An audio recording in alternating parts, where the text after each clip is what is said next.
So we've walked through all three elements of the capital absorption framework, and you've done a great job at giving us examples along the way, but it would be great to hear a real case across the whole thing, and I believe you have one to share from California. Yeah, so Coachella Valley, most people know it, if they know it at all, as the place where the music festival happens. That's the only association I have with it. Right, yep. And there people think about Palm Desert and very affluent people, and it turns out that it's Tale of Two Valleys, because many of the people who live in Coachella Valley, which is in California about 90 minutes east of LA, are undocumented people. There are farm workers, there are service workers. There are people who live in what are called palancos, which are mobile home parks. There are people who are making minimum wage and struggle to pay rent. Many people are rent burdened, which means that they're paying more than 30% of their income for housing. And so Coachella Valley was one of the places that we've been working for the last 6 years, and one of the success stories that we're actually the proudest of. So what happened in Coachella Valley was that a nonprofit organization and the leader of that organization got together with a guy from Riverside County, which is where Coachella Valley is, and said, you know, we think that this place has got to change. It has to do a better job of meeting the needs of its residents, and we're going to use the Capital Absorption Framework as a way to make that change. And so they were all in on the model, which was a lot of fun to see. They started by kind of noodling around what the shared priority would be.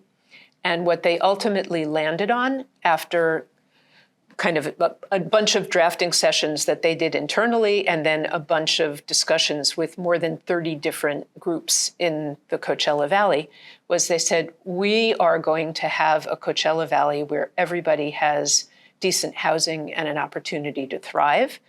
And what that means is that we're going to build or preserve 10,000 units of affordable homes, and they had a specific income number, within the next 10 years.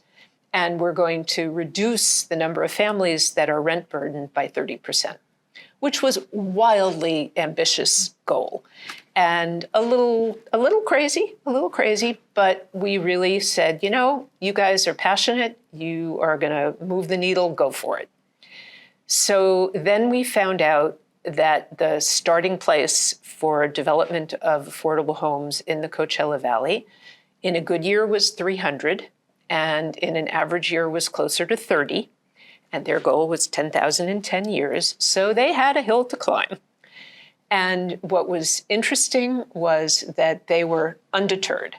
They went to the people that they thought would have development projects going on. They were not sure whether there were very many, since only 30 to 300 a year were getting done.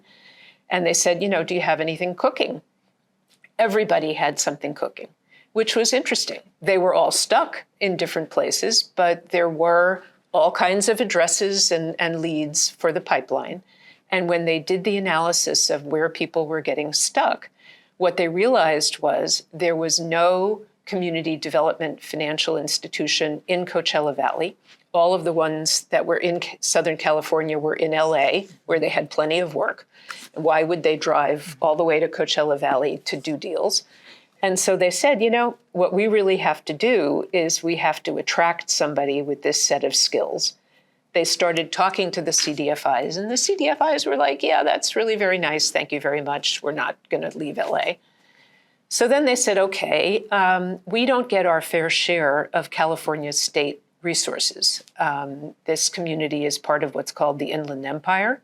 And like the Central Valley in Northern California, resources don't really flow to that inland part of the state. They don't have the grant writers, they don't have the big sexy projects, and so they don't get their fair share. So they went to California state government, and they baked a capital absorption cake, which they sent me a picture of, and I loved it. Sorry, an actual cake. An actual cake, you know, which they presented to the state treasurer, who then tweeted about it and showed a picture. And they said, you know, a capital stack brings together investors with different risk and return preferences. And we think that we can attract the banks at the top with the most risk aversion and the highest need for return. But we really need to credit enhance those folks so that they'll believe that we're going to make a market here in Coachella Valley. And so we need credit enhancement down here in the chocolate layer. And that's you guys. And the state treasurer of California said to them, and then later tweeted, so you guys are not going to settle for the crumbs anymore. You're going to bake a new cake. And they said, yes, that is exactly what we're going to do. And damned if they didn't get $15 million in credit enhancement from the state. So they were able, after many difficult conversations with the local jurisdictions, with the CDFIs that they were hoping to entice to come to the Valley, they were able to pay for a CDFI to set up shop in the Coachella Valley. They housed the staff person that they pay for with grant dollars in the office of the nonprofit. You talk about, capturing the institution. The person is sitting there. They're surrounded by mission. They had this credit enhancement layer, which they kept. And so the CDFI has its traditional process for financial analysis. But when the community decides that a deal is really important, they hold the credit enhancement. So there's a back and forth with the CDFI, which is not so usual. They now have a pipeline under construction of 1,200 units. They have 1,800 more units that are supposed to go in the next 6 months that are fully funded. And the 10,000 doesn't seem quite so crazy anymore. So lots of work on what we call adaptive challenges, where people had competing commitments, they had unstated assumptions, they had a lot of stuff to work through. There was a lot of yelling. But these folks were absolutely determined. They were willing to state a goal that they were not quite sure at the beginning how they were going to meet. And it was ambitious enough that people really did feel like, wow, this could be a thing.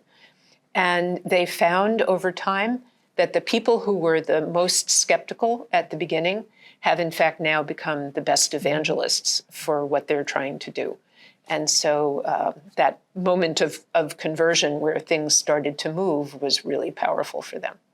So if another community we're visiting saying, we're thinking about going through something like this, what would folks on the ground there say about what conditions need to be present to be successful? What would they have said? Like, the reason that we were able to be so ambitious and have it work was X, Y, and Z.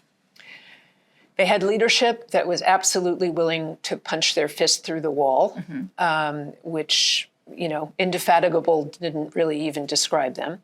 They were willing to stay with the conflict.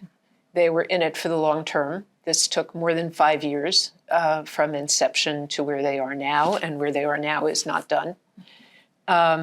I think it took the flexibility of mind to say that we're going to take the first step, even though we don't see all the middle steps. We see the top of the mountain, we see where we are now. We're willing to walk. We don't know all of how we're going to get there, but we're going to make it happen.